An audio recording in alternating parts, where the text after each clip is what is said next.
آصف علی زرداری نے کہا ہے کہ جمہوریت کو مضبوط کر دیا ہے، ثمرات آنے والی نسلوں کو ملتے رہیں گے۔ ہائے ہائے ہائے، آنے والی نسلوں کو؟ آنے والی، یار میں کسی طریقے سے آنے والی نسل نہیں بن سکتا۔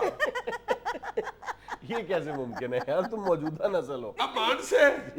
زرداری صاحب موجودہ نسل کا بھی کچھ کر دیں جناب، یا موجودہ نسل کو پیس کے اگلی نسل کے لیے کوئی طاقت کی دوائی بنانی ہے۔ یہ کیا بات ہے، زندہ قومیں اگلی نسل کا سوچتی ہیں۔ اور یار زندہ قومیں زندہ رہتی ہے تو اگلی نسل کے لیے سوچتی ہے۔ That is the point۔ اور یار اگلی نسل بڑی تیز ہے بھائی جی، اس کا آپ نہ سوچے، وہ اپنا خود کچھ سوچ لے گی۔ یہ زرداری صاحب سے پوچھو، بلاول سے کمپیوٹر آن کراتے ہوں گے۔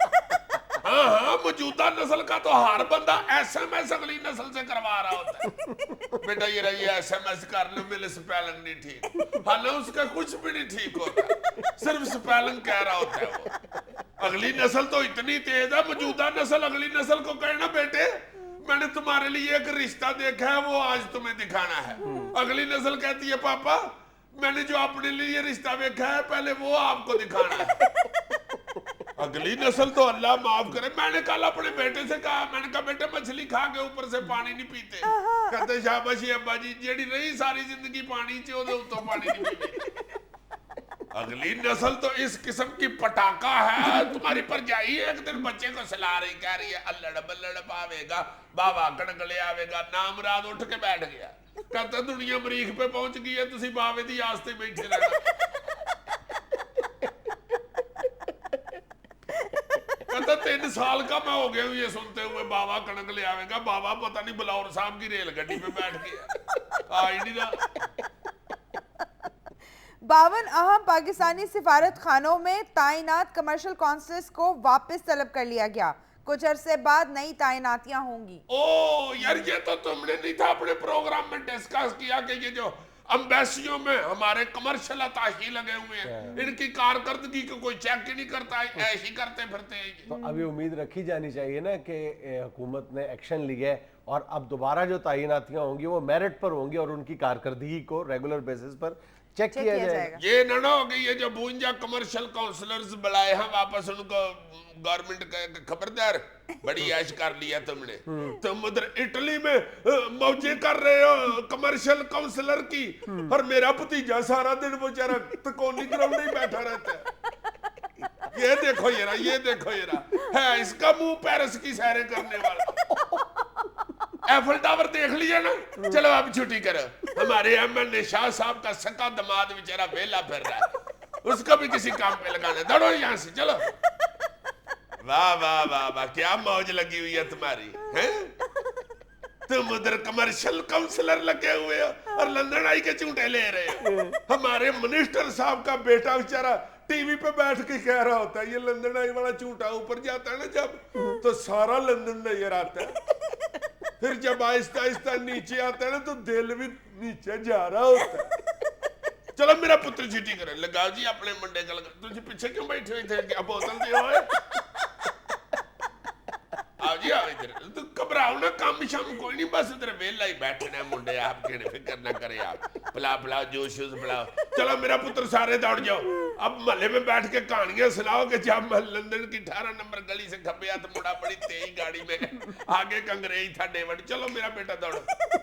چلو سٹوریاں سناؤ بیٹھ کے دوستوں کو۔ یار بہرحال خوش گمان ہونا چاہیے، اچھا کی امید رکھنی چاہیے یار۔ اچھا جی، چلو اللہ خیر کرے، اچھا ہی ہونا چاہیے جی، اور ہوگا انشاءاللہ اچھا ہوگا، کبھی نہ کبھی تو اچھا ہوئی گا۔ ہاں یہ مجھے میرا خیال ہے وہ کل جو ماسٹر آیا ہوا تھا نا اس سے آئی انفیکشن ہو گیا۔ پاکستان میں متعین سابق امریکی سفیر ریان سی کروکر گرفتار، نشے کی حالت میں ڈرائیونگ کرتے ہوئے ایک شخص کو زخمی کر کے فرار ہو رہے تھے۔ آپ سناؤ، تم کہتے ہو کہ ہماری پولیس کی جان نکلتے ہیں امریکیوں کے آگے، وہ دیکھو یہ رہا سابق امریکی سفیر اور گرفتار کر لیا ہماری پولیس نے۔ اتنے تم سادہ اور معصوم، کیا ہوا ہے؟ اور واشنگٹن پولیس نے گرفتار کیے جی کہاں؟ واشنگٹن میں۔ ہاں واشنگٹن میں گرفتار ہو گیا، ہوا کہ نہیں گرفتار؟ حضور بولتے جا رہے ہو، ہماری پولیس کی بد دعا لگی ہے، हमारी पुलिस ने बददुआ ही ऐसी दी है कि जा फिर साडा ते सबर ही हो तेनू अपनी ही पैनी हो वेखी अल्लाह ने तेनू अपनी पा देनी और अपनी पुलिस ने देखो पा लिया तुम्हें याद है रेमंड डेविस को हमने छोड़ दिया तो वो वापस अमेरिका जाके फिर गिरफ्तार हो गया उधर हुआ था गिरफ्तार बददुआएं इधर शीशा नहीं नीचे करते अंदर बैठ के हंसते रहते हैं सांप वाली गेम खेलते रहते हैं हमारी पुलिस मिन्नतें करती रहती है कि भाई जी शीशा थल्ले करके हेलो ही सुना दो यार हेलो नहीं करते फिर शीशा थल्ले फिर देते हैं बददुआएं फिर होते हैं गिरफ्तार उधर जाके रेमंड डेविस भी गिरफ्तार हुआ हमने बेशक छोड़ दिया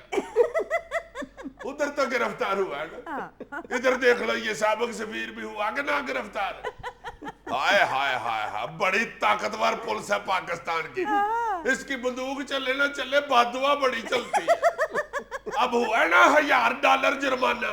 2,000 को 94 से जरा 94,000 हाय हाय हाय 94,000 रुपया बेचारे को देना पड़ा है उधर इधर हमारी पुलिस को 94,100 देता तो जान छूट जाती इसकी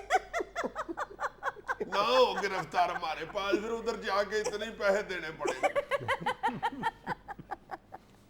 जड़ावाला के एक नवाही गांव में ईद के मौका पर रक्स करने वाले हिजड़े को सांप लड़ गया हाय हाय परे मारा उतरिया कौंडियां वाले आ तेनू लवे ना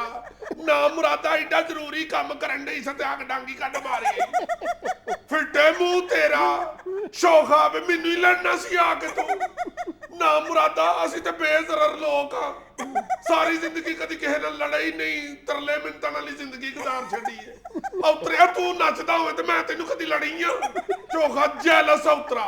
ਸੜਦਾ ਹੈ ਮੇਰੇ ਕੋਲੋਂ ਇਹਦਾ ਵੀ ਨੱਚਣ ਦਾ ਕੰਮ ਹੈ ਤੇ ਮੇਰਾ ਵੀ ਨੱਚਣ ਦਾ ਕੰਮ ਹੈ ਇਹਨੂੰ ਔਤਰੇ ਨੂੰ ਇਹ ਵੇ ਕਿ ਮੈਨੂੰ ਇੱਕੋ ਹੀ ਸਟੈਪ ਆਉਂਦਾ ਤੇ ਰੀਮਾ ਕਿੰਨੇ ਜਿਹੜੇ ਸਟੈਪ ਕਰ ਲੈਂਦੀ ਹੈ ਸ਼ੋਖਾ ਮਰੇ ਤੂੰ ਸਟੈਪ ਵੀ ਕੋਈ ਤੇ ਮਿਊਜ਼ਿਕ ਵੀ ਕੋਈ ਫਿਰ ਟੈਮੂ ਤੈਨੂੰ ਕੀ ਪਤਾ ਹੋਵੇ ਯਾਰ ਰਹਿਮਾਨ ਕੀ ਹੈ ਤੇ ਅਦਨਾਨ ਸਮੀ ਖਾਨ ਕੀ ਹੈ ਮਾਫ ਕਰਨਾ ਅਦਨਾਨ ਸਮੀ ਖਾਨ ਕੀ ਹੈ ਔਤਰਾ ਕਦੀ ਏਡਾ ਹੋ ਜਾਂਦਾ ਤੇ ਕਦੀ ਏਡਾ ਹੋ ਜਾਂਦਾ ਹਾਏ ਹਾਏ ਗਰਮੀਆਂ ਦਾ ਅਦਨਾਨ ਸਮੀ ਖਾਨ ਹੋਰ ਤੇ ਸਰਦੀਆਂ ਦਾ ਹੋਰ ਪਰ ਦਫਾ ਹੋ ਜਾ ਉਤਰੇ ਜੱਗ ਜਾ ਕੇ ਖੋਟ ਚ ਮਾਰ ਅੱਲਾ ਕਰੇ ਚੂਹਾ ਸਮਝ ਕੇ ਕਿਸੇ ਨੂੰ ਖਾਣ ਲੱਗੇ ਤੇ ਅੱਗੋਂ ਨਿਆਉਲਾ ਨਿਕਲ ਆਵੇ ਅੱਲਾ ਕਰੇ ਸਰਦੀਆਂ ਚ ਭੁਲੇਖੇ ਨਾਲ ਕੁੰਜਲਾ ਪਵੇ ਤੇ ਬਾਅਦ ਚ ਠੰਡ ਚ ਮਰਦਾ ਫਿਰੇ ਸ਼ੋਖਾ ਨਾ ਮੁਰਾਦ ਹੌਤਰਾ ਜਦੋਂ ਦਾ ਡੰਗ ਮਾਰ ਕੇ ਗਿਆ ਮਹਾਰ ਫੰਕਸ਼ਨ ਚ ਕੋਈ ਗਾਣਾ ਗਾਣ ਨਹੀਂ ਬੁਰੇ ਨਸੀਬ ਮੇਰੇ ਵੈਰੀ ਹੋਇਆ सांप ਮੇਰਾ ਨਜ਼ਰ ਬਚਾ ਕੇ ਦੇਖੋ ਕਰ ਗਿਆ ਹੈ काम मेरा